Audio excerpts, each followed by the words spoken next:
Welcome back to Running It Straight, your official Roosters Rugby League show. Everything Roosters from the start of the season till the end. Nothing but Roosters. Including the grand final. That's our team, including the grand final incoming this year. That is Anthony Galley, former Warrior. He's decided, now that the Warriors are pretty much out of finals, we're going to turn this show into a Roosters. Is that the team we're picking, Jello? Roosters? Not the Panthers so. Or the Storm? You think the Roosters are going to... Yeah, We've got whichever one we think's going to win. Let's just tap into that, and for the next 5 or 6 weeks, we're I'd love to see the doggies win. Would you? Yeah. I don't know how I feel about it. You know what's funny? I always say that. I love to see the doggies win, and then they start winning, and then you see their fans, and you're like, I know, that's what I'm saying. Right. That's correct. They remind you. It's funny because I always used to like the Panthers. I think I've said this to you before, like growing up as a kid, and then when they started winning, I thought it was really cool. But yeah, it's now getting to that point where it's sort of like, okay, let's just... Yeah. Call the Jets on the Panthers, peg them back a couple of steps. Well, I remember it was when the doggies played the Roosters. Roosters show now. When doggies played the Warriors last time out, and the fans were into him, man. So every time Stellan went off with the HIA, he was there calling people out of the crowd, like, "Come on, that's down right, here, that's right." They were going at him for having a concussion. So anyway, this is Running It Straight, where we do talk the Warriors up until 3 p.m. Despite how things are tracking, we will continue to do so until the end of the season. And we'll keep Running It Straight going as well through the finals, because even if the Warriors are out, there's still a lot of interest around what's going to happen in that final series. And this season in particular, you've got three or four real contenders. It's not just one team like it has been for the last few years. So we'll keep Running It Straight going. But we will talk Warriors up until 3 p.m. Very shortly, we will have a look back on that game, that disappointing loss against the Dolphins in Golden Point extra time. We are going to have a chat with the Scope, Justin Horo, out of the Levels Network. He's doing some great stuff over there, does a bit of work for SEN2. Get his take on how the Warriors have been going, as well as the rest of the competition. We will have a look at this weekend, or this Friday night's game against the Manly Sea Eagles, go through the two team lists for that. We will then dive into the rest of the games across round 24 and add to our Simpsons 13. I think are we on the last, or maybe we've got two more? Yeah, I think it's two more. Two more to go, and then we will have our full Simpsons 13. You can text us anytime on 8833 throughout the show. We will try to get to as much of that correspondence as we can. But let's start with the Dolphins game on Sunday. Jello, and as always is the case here on Running It Straight, I've had a couple of days to, I guess, sit back and reflect on it and seen the conversation that's been swirling around, social media, regular media on air, on TV, etc. Obviously disappointing. You're losing Golden Point for I want to say the third time, but it's the third time you've gone to Golden Point and not won this season. And that real lack of, I guess, someone to take the game by the scruff of the neck and win it for the Warriors, and that's what it felt like on Sunday. They did well to fight their way back into that game. Yeah, definitely. Still, that defence is a big question mark, but they did well to fight back into it. But it just seems like we didn't have the sort of ice in the veins, and that is now the third time this season that's happened. You say third time. Are you including the draw with Manly? Yeah, because obviously we had chances to win that, and we didn't win. So yeah, no, it's frustrating, man. It's the difference. You watch the Penrith game. All right, so Penrith down by 14 points, come back on the Eels, and Nathan Cleary hits every kick that he needs, and they get the job done. Flip it around, Gutherson, same game, with the chance to tie it up at the end. Yeah, misses it. Pretty easy kick as well. Pretty easy kick, yeah. So but that's the difference. Like, some teams have these playmakers that can ice games and just get it done. And then there's teams that, they're looking for that person to step up and do it. And that's why those guys get paid the big bucks, I guess. So pros and cons of the game, Jello. I mentioned that obviously they did well to fight their way back into it, and there's some good signs on attack. And when you look at some of the youngsters there, like Dimitrik and Ali Leatoa, having some good plays as well. But yeah, what were the pros, the positives, and what were the cons, the negatives? Pros were the attack. So when they needed points, they were able to execute and score points. The cons would be the defense again, Like, no, how many games would you score 32 points and lose? Well, you always bring it up, don't you? You say 20, was it 20? I always say 24 is the magic number. 24 if you score 24 on a team and keep them under 12, you're going to win every game. Whereas, I don't know how many games this year the Warriors have scored that mark and not been able to get across the line. So here's the one that's really been bugging me over the last couple of days. 2023, the Warriors were one of the best defensive teams in the NRL. They were second only to the Penrith Panthers. I think perhaps the Broncos or someone might have snuck in second position, but they were top of the comp for defence. They lost Josh Curran, who was basically an interchange player anyway, so I wouldn't say in terms of defensively he was the missing link of that team. But we lost Josh Curran, and we brought in Kurt Capel and Roger Tuivasa-Sheck, so you'd argue you sort of only added to your defensive stocks there. But this year, they're one of the worst defensive teams in the comp. Like, how can so much change in a year, going from being one of the best in that particular facet of the game to being one of the worst? I don't know. Like that is the big question that I think a lot of people are scratching their heads over, because what have they changed really? They had Kai Kara France in there last year running the wrestle and tickle technique stuff. And then he's there again doing the same stuff. Not much has changed. Like all the defensive structure, everything written on the wall. Yeah. This is what we're going to do. It's still the same. Well, that's. So have teams got it figured out? But that's I guess the argument, like Jello, is if it was strategic, if it was a poor strategy, well then it shouldn't have worked last year. Like if it worked last year, it should technically work this year as a strategy. Yeah. If it's personnel, once again, there hasn't been that many changes from last year to this year. You'd understand if like 5 or 6 guys are there, oh well, he was the key to the defence, oh he led the defensive effort. So it's basically the same team. Yeah. So then you can only really come back to what everyone always talks about with defence, and that's attitude, right? And your approach to defence. But I'm sort of wondering now where, if it is an attitude thing, who's that on? Is that on the players just having a dip from 2023? Is it Andrew Webster not motivating them enough or getting them in the right mindset to do that, or is it something else? I don't know. That's sort of the spot I find myself in at the moment. Yeah, well, that's the kind of the two questions I had as well, because Webby said earlier in the year when things weren't going well, we're on a bit of a slide. He said we haven't done anything, we haven't executed to what the plan was. He said when we execute the plan and it doesn't work, then I'll look at changing it. Yes, I remember that. So the problem we have now is that the plan's not working. Like the plan's too hard to execute. Yeah. So the plan needs to change, or the personnel. That's, as you mentioned, there's two things there. But if it's personnel, who do we bring in? How do you kind of put the blame on one person? It's pretty tough. I think that's when things are going well, it's easy to paint over the cracks of a lot of things. So here's another interesting one for you, right? So you talk about remember the attack was really struggling in the first half, and that what Andrew Webster, when he said, if we were doing the same thing and we were executing it wasn't working, then we'd change. Yeah. And it was sort of seemed like a weird thing. But basically since then, I'm just looking at from round 11 onwards, right? So 22 points against the Panthers in round 11, which got us the win. 24 against the Dolphins in round 12. 42 against the Cowboys in round 14. 24 against the Storm in round 15, despite losing 38-24. The Titans game is the anomaly in there, round 16, 66-6. 32 points against Brisbane in round 17. That close one against the Bulldogs in round 18. 18 points against Canberra in round 20. 28 against the Tigers in round 21. 20 against the Eels in round 22. 32 against the Dolphins in round 23. So I don't think points are an issue. No. The attack isn't an issue, and a lot of people look at the attack, and particularly, when Shawnee gets a lot of criticism, it's like, he's not directing, or we're not direct enough, or we're not attacking the right edges. But we're actually getting the points. So I don't think the attack is as bad as people make out it is because we're losing. Yeah. But the points against is the big one. What from a structural point of view, Jello, are you seeing defensively fall over? Is it purely just missed tackles?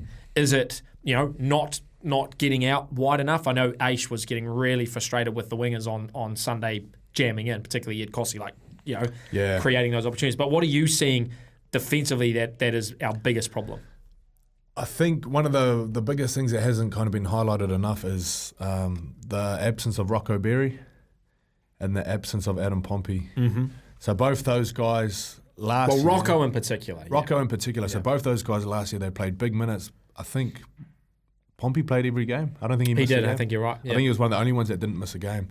Rocco picked up a couple of injuries. But you had those combinations with Dallin on one side, Marcelo on the other side. You got those combinations with centre winger. Mm-hmm. They kind of look stable, look steady. Mm-hmm. You've seen games when Roger moves to centre and he might have Ed Cossey come in. Like even when Cossey started this season, he played a good string of games and he had a good combination there. Mm-hmm. I think when you're bringing guys in for one game and pulling them out, and now he's a winger, now he's a centre and moving around, I think that does hurt your defensive edge. And you see it now with Penrith. So I look at that Penrith Eels game. Their left edge looks very vulnerable. Was that McLean? in the centres there. Yeah. And so you got Taruva jamming when he wouldn't usually jam, things like that. And you think back to when Penrith were killing it, they had Stephen Crichton there with Taruva and they stayed there. Yeah. And then you look at how good the Bulldogs are doing this year. The same thing. Well, defensively, one of the best in the comp. That's what I mean. No team scored more than 30 on them. So you got Crichton there doing what he done for Penrith last year.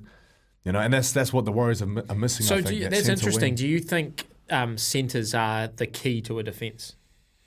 It's a team thing. I don't think you can put one guy in and he's. But it seems like you talk all that what you just talked about there were centres, right? Like the Crichtons, the McLeans that are now at Penrith, but Rocco Berry. Like I don't know.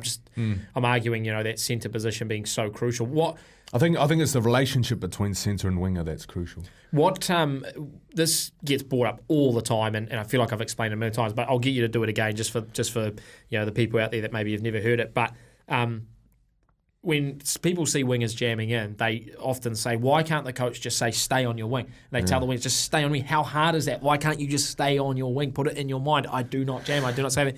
Can you explain to people why that might happen, why they do it, and why it isn't as easy as just saying, stay on your wing? Yeah, well, defenders jam for, centres and wingers. They both jam in because there may be an overlap coming that's it's in the middle of happening. So the best thing to do is, number one, get off your line so that if you do misread it, you've got space to fix it. Yeah. So you always got to get up off your line.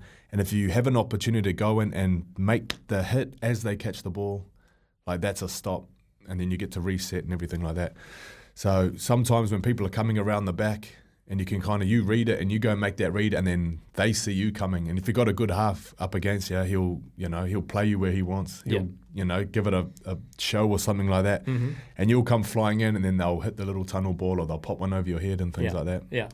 So it is quite tricky. If you were to sometimes you just stand there and wait and then, your inside shoulder gets given up because your sensor's jammed and you're left in no man's space. And then that's another thing that I think is important to understand. Like a lot of the time, it's what's actually happening further in the middle, and often, to your point, centres will jam first, and then the winger has to recover. Yeah. But also, that centre jamming can happen because the middles haven't got out quick enough, right? That's so it. And it keeps feeding back to the middle. And there can be such subtleties about it. Like you might not see how it affects it, but if a halfback goes to the line, he's got an inside runner. Yeah. And he shows that dummy and just holds everybody up, and then he goes out the back, and now from that one person just sitting on that inside runner or holding on that halfback, all of a sudden there's a 2 metre gap that needs filling. Yep. And everybody then just goes through that and the ball gets passed on and then eventually you have to jam in to close it down. Yeah, there was a really good video that came out. I think it was the Brisbane Storm game where the Storm had set it up perfectly. They had an overlap on the left and the tackler from Brisbane, I can't remember who it was, I know Reece Walsh was involved, got up but didn't get back into position quick enough. And so the person that was off the ruck went to that side, which meant that there was that extra space, that extra man or area, and that meant everyone had to step in. Basically, it was like a 4-on-3. Everyone had to step in. So you often don't see that, right? Because the camera is side on. You don't see the behind view, and it's easier. Now, look, don't get me wrong, Jello. There are times where it's not the right decision. Yeah. It jams, it just doesn't work out for you, and you're thinking, why are you doing it? And there was one in particular on Sunday with Ed Cossey where it was the wrong call. The centre was there really, but it's that trust you said, I think that's what Rocco and Dallin had last year. Dallin knew that Rocco had, because Dallin was a bit of a chronic jammer in 2022, but then with Rocco, it seemed like he trusted him, like, you'll make the tackle, or at least you've got a good enough effort to make that. I don't need to do that. So there's a lot of that needs to go on as well. Well, even because you break it all down, so you'll have the edge 4 on the left, the edge 4 on the right. So even having Sean there uninjured for most of the season, that's a really good combination between your centre, winger, half, where you guys just go out and do the same thing every week. I know what you're going to do. You know what I'm going to do. If in this situation, this is what we do.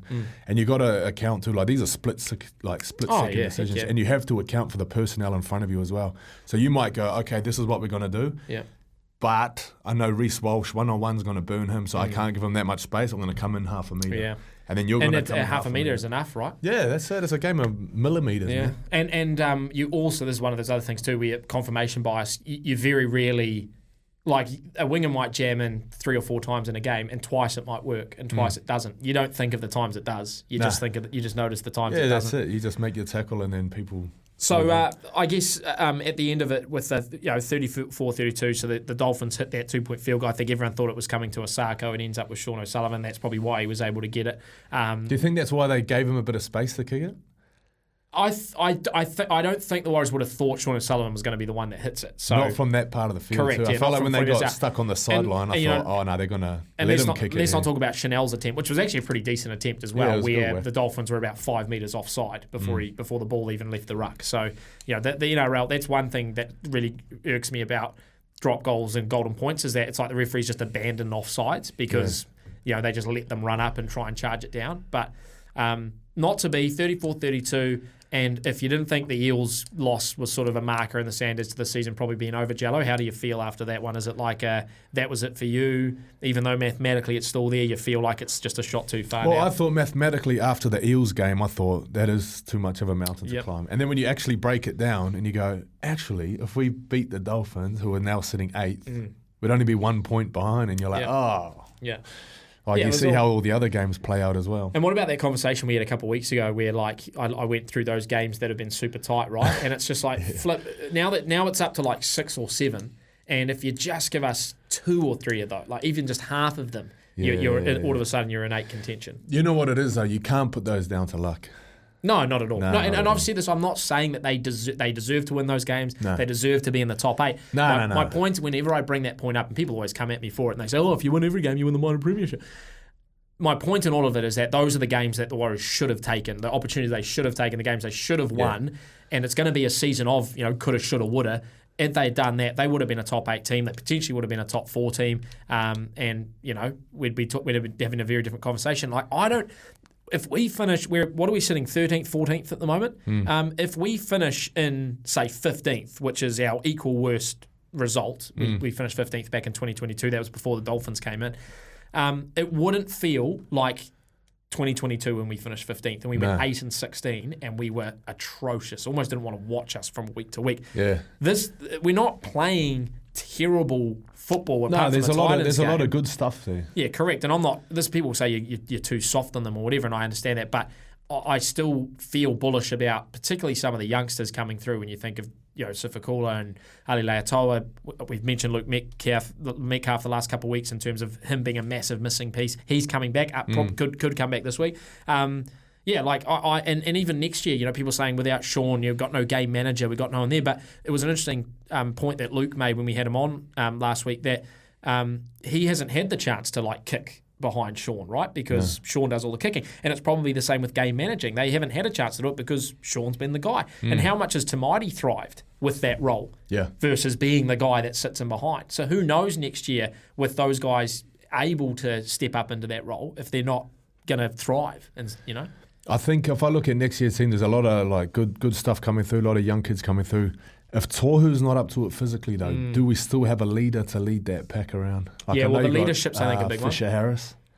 Fisher Harris, Barnett. And then the young guys on top of that. We haven't seen much of the young guys. Saw a little bit of what Dimitri could do in the weekend. Well, I think to your point, the 13's an interesting position, right? Because you obviously got Tohu. If he's not up to it or fit enough, you got Dills Walker. It only takes then one of those. If both of them are out, or you need to shift Dills, suddenly it's like, who else at the club now is a ball playing 13? And the next best is probably Kalani in New South Wales Cup. Yeah. But he's had one game in first grade. He's a smaller body. It's a completely different dynamic. Yeah. So we'll wait and see. We do have to take a break because we've got Justin Horo just around the corner, the scope from the Levels Network. So we'll take a break here on Running It Straight. Come back with Justin Horo. If you've got any texts or questions you want to ask him, just text through on 8833. Running It Straight. We'll be back in a moment.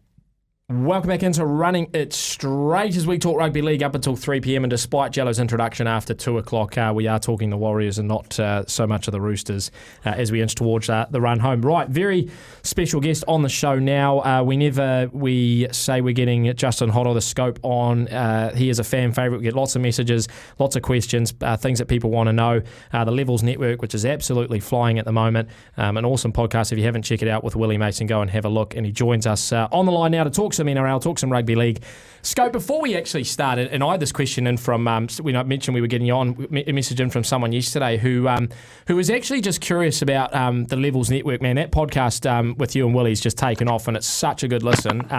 You guys are doing such a great job of the content game around rugby league, and they just wanted to know like how I guess it all came about for you, and you know, your relationship with Willie, if that's been something that goes back lots and lots of years, and I guess how it's all blowing up for you.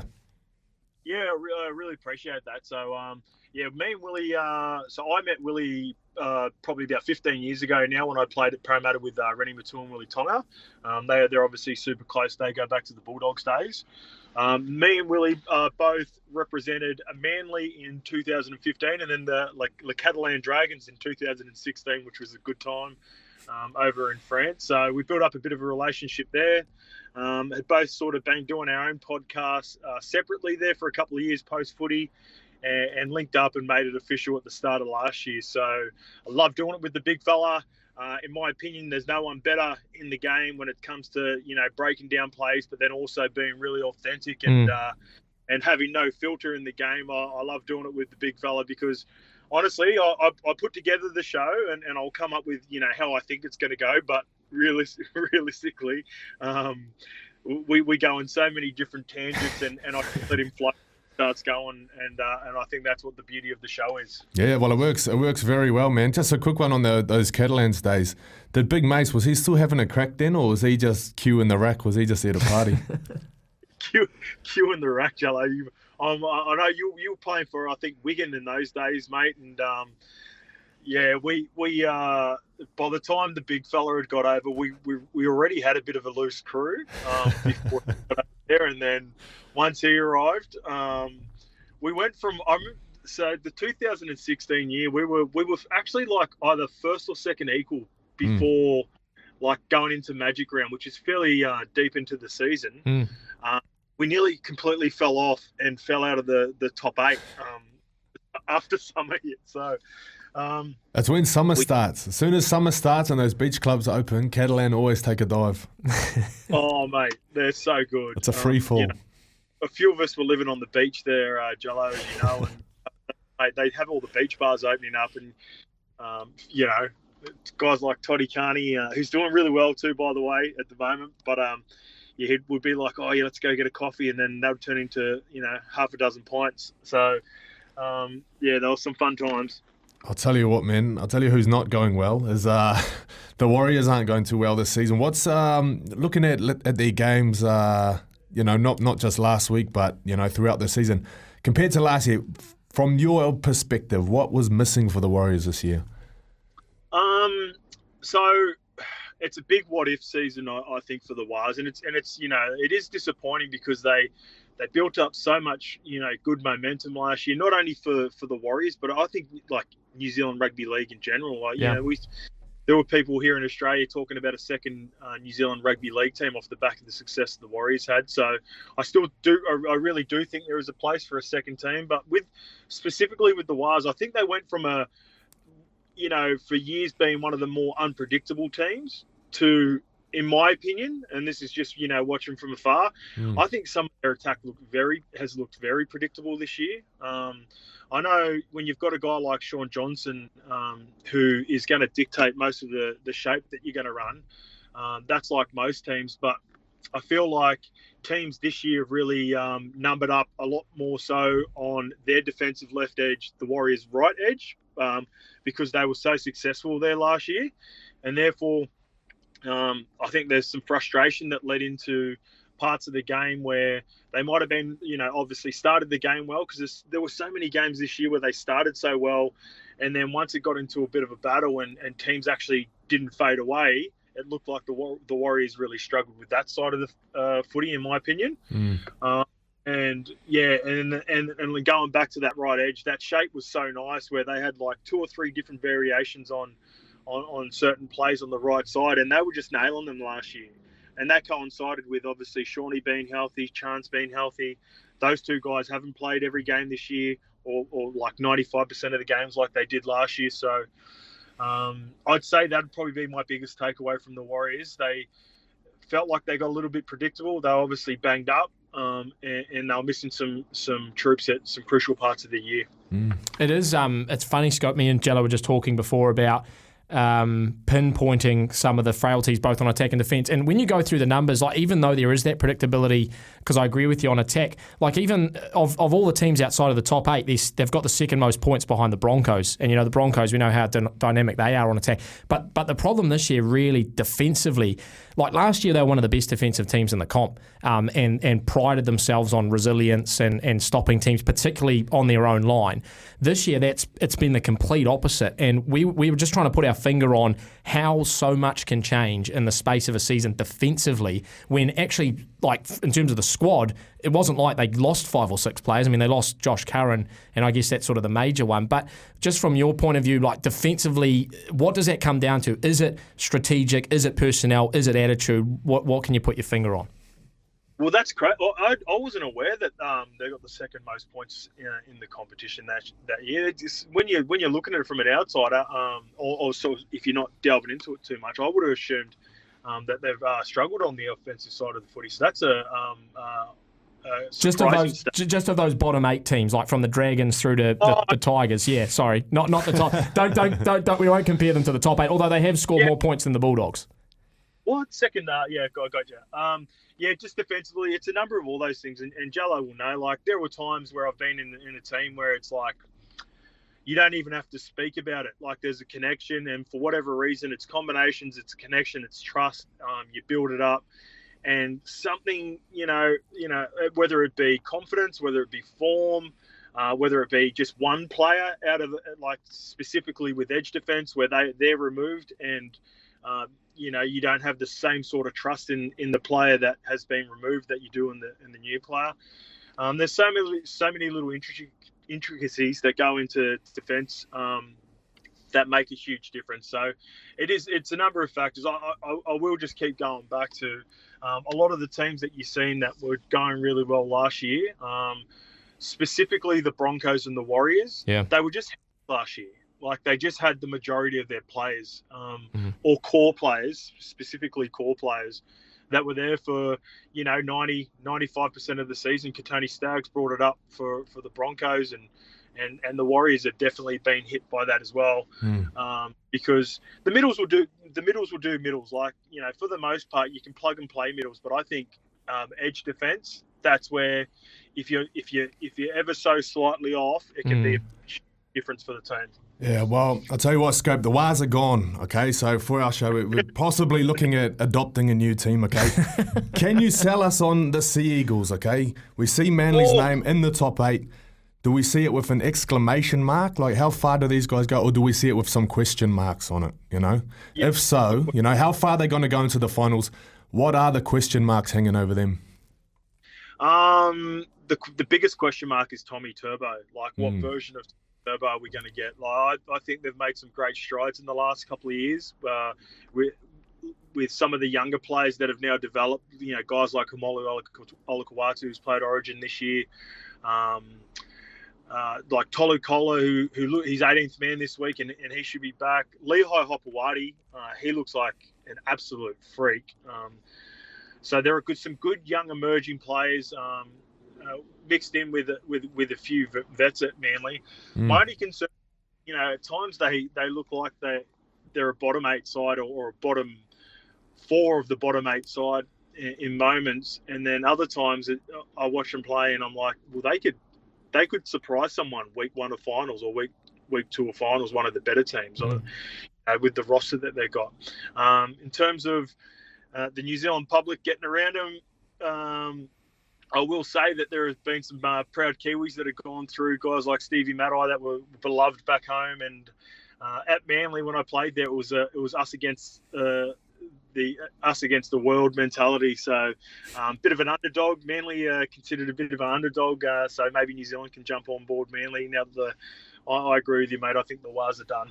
Yeah, well, unfortunately, it's a line we don't want to trudge out, but it's getting to that point. Scope, when you look at the top starting at the top of the ladder. Now, last year, it just did seem like it was inevitable. It was going to be Penrith and Brisbane the whole way through to that finals until that grand final. When you look from the top down, Storm, Panthers, Roosters, Sharks, Bulldogs, Seagulls, Cowboys, Dolphins, that's the top 8. How far down that top 8 does the contender list sort of stop for you in terms of teams that genuinely have a shot?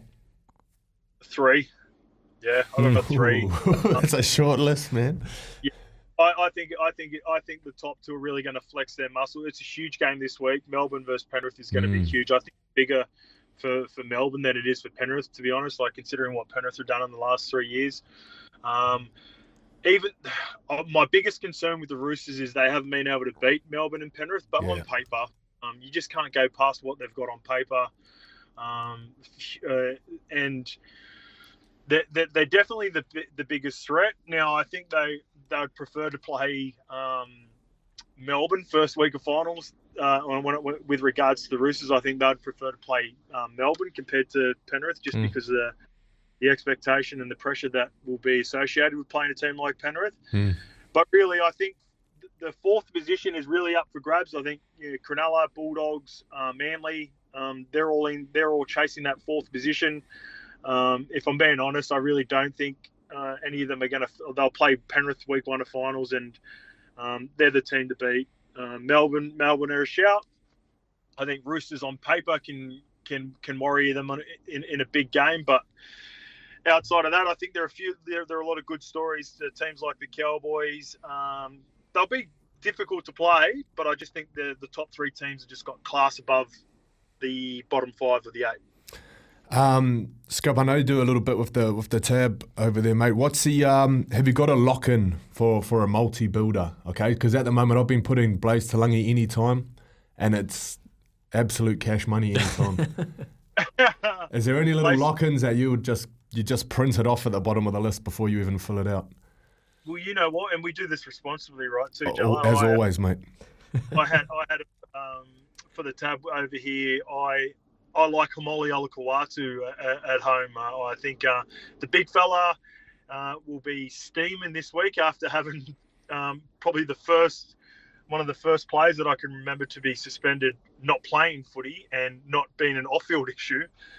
So I think he'll be keen to get back in against the Wars this week, and he'll be humming. He always plays so good at 4 points, so maybe a little Blaze Talangi into Hamoli Olakau'atu double. What do you think about that? I like it, mate. He's asking this because he's got to present it on TV in a couple of days. He wants to take the credit. Although what you will do, like you did with Izzy Dag, is if it comes in, it'll be courtesy of Anthony Yelling. If it doesn't, it's courtesy of Justin Horo. So we'll keep our eyes on it. Scope, mate, really do appreciate you coming on as always, my friend. Like I said, fan favourite here. It's great to hear your analysis and your thoughts. Unfortunately, we won't be talking about the Warriors and finals football over the next couple of weeks, but we'll look ahead to 2025, mate, and we might catch up again then. Thanks heaps. Beautiful. Thanks for having me, lads. Justin Horo there, Scope joining us on Running Straight. Great to have his thoughts, Jello, and you haven't heard the Levels Network podcast, go and check that one out. Just before we get to a break, and we're going to come back and have a look at some of the other games this round. News breaking that this morning that Valentine Holmes is going to join the Dragons on a 3-year deal. Damien Cook going back there from the Rabbitohs. They're starting to assemble a bit of a force at St George. Yeah, it's surprising because they seem like one of those teams where people don't want to go there unless they have to go there, or they're being overpaid to be there, kind of thing. But they're building a squad now where I think people would be happy to go because they're even playing some good footy at the moment. Yeah, well, and that's the thing that they're not. I'm going to say the blueprint, but you look at a team like the West Tigers and you think how would players, or how can they attract players when they're playing so poorly? But the Dragons seem to have been. If you turn enough wheels, the momentum starts, and they see the better signings come in.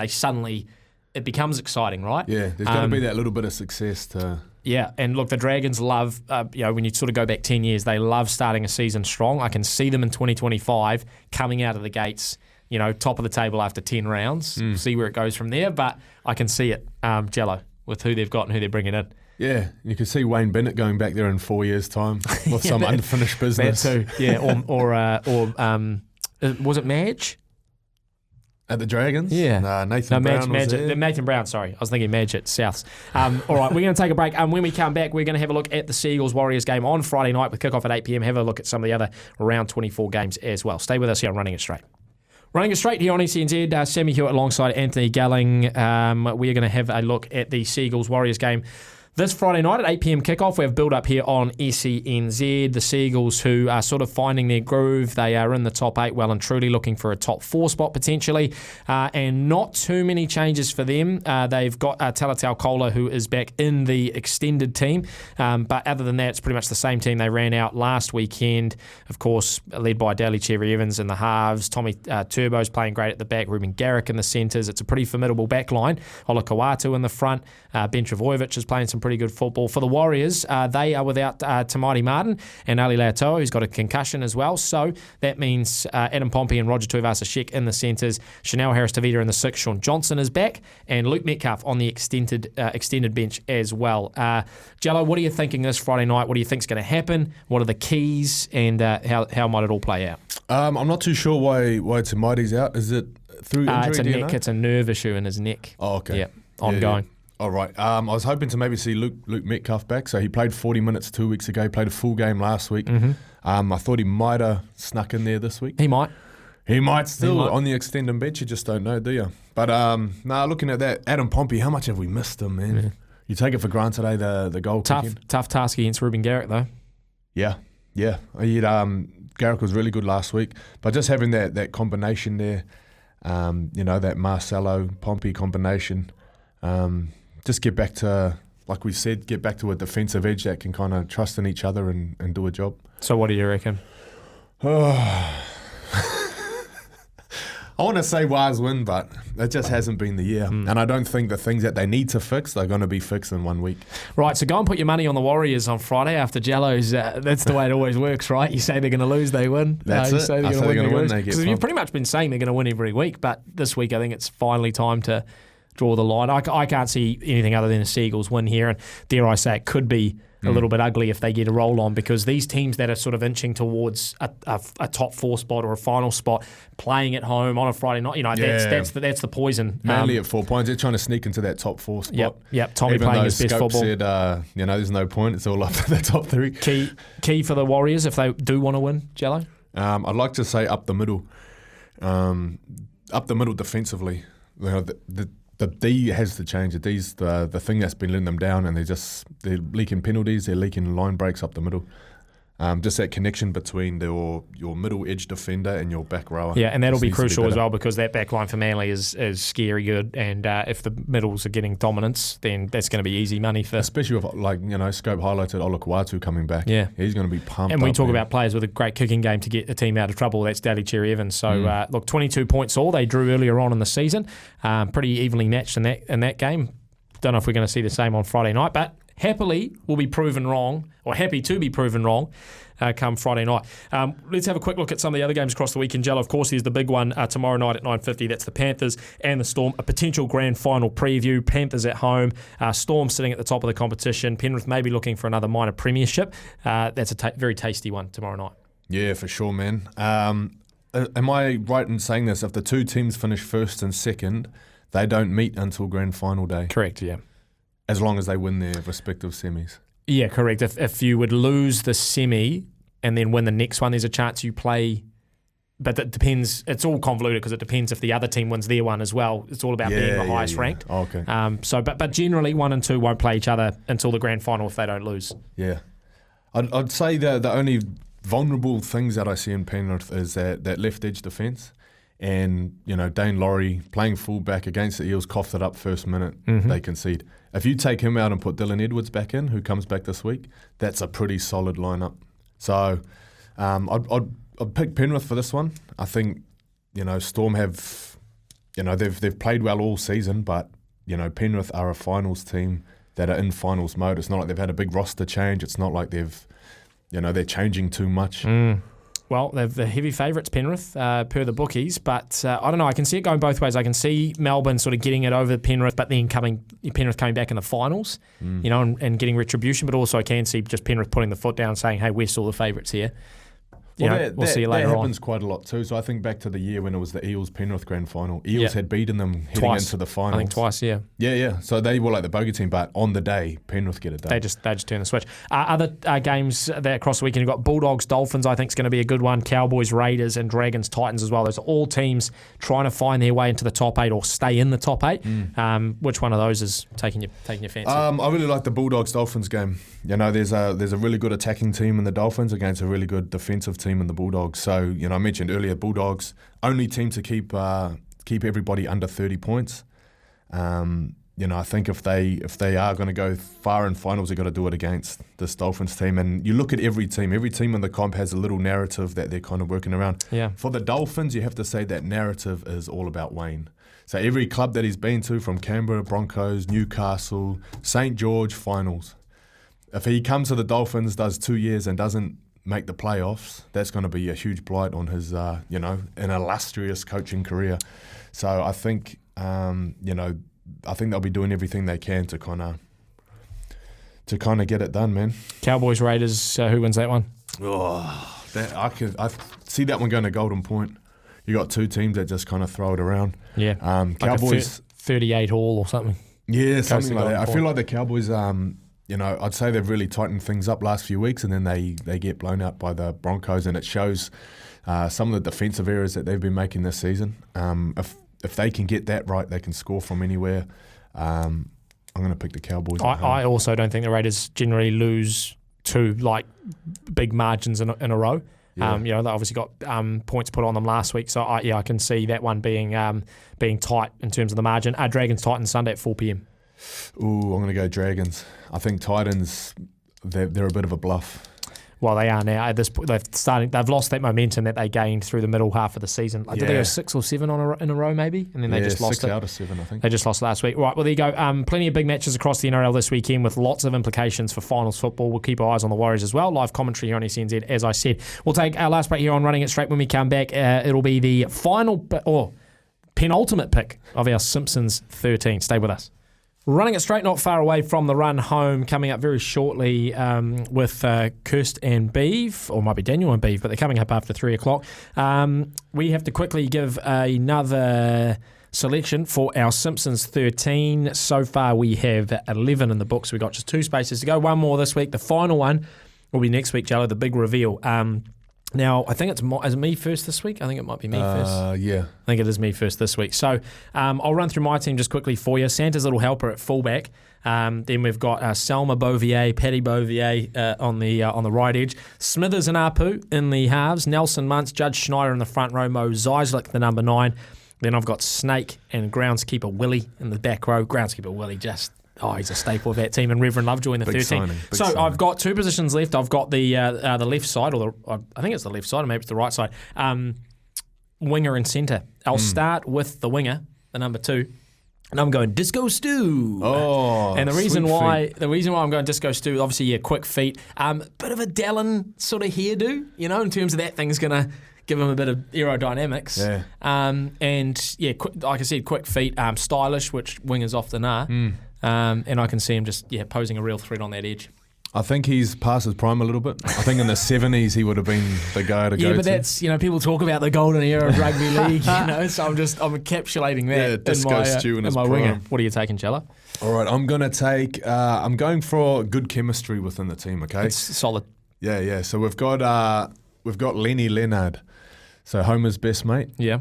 So he's on the team, and I think that leaves a clue as to who my last person is as well. But okay. Yeah, Lenny at fullback. He's got a little. Don't do that. Come on, man. You get first pick next week. I'll swap you 3 players for the other guy. No. Really? No, I like Lenny. He's very, the slick back here, very easygoing, calm, collected. That's what you want on a fullback. That's true. Yeah, damn, that's a good one. I was thinking to your chemistry point. I was thinking of the 2 aliens for my other edge, just for the chemistry, just for the synergy. I've already got the Boviers, the twins, so keep it simple, but I've opted for something else. So we've got one more selection each. next week, and that'll round out a Simpsons 13. I'm glad we've got that to talk about, because if the Warriors keep losing, it's going to be a very tough next few weeks. But we will be back next Wednesday for another edition of Running Straight. Myself and Jello. Hope you've enjoyed listening. If you missed out our interview with Justin Horo at the Scope, you can go listen to that back on the podcast channels, or the whole show as well. It's been a pleasure. Live commentary here on Friday night of the Seagulls Warriors. We'll be back next Wednesday. SENZ. It's Kiwi for sport.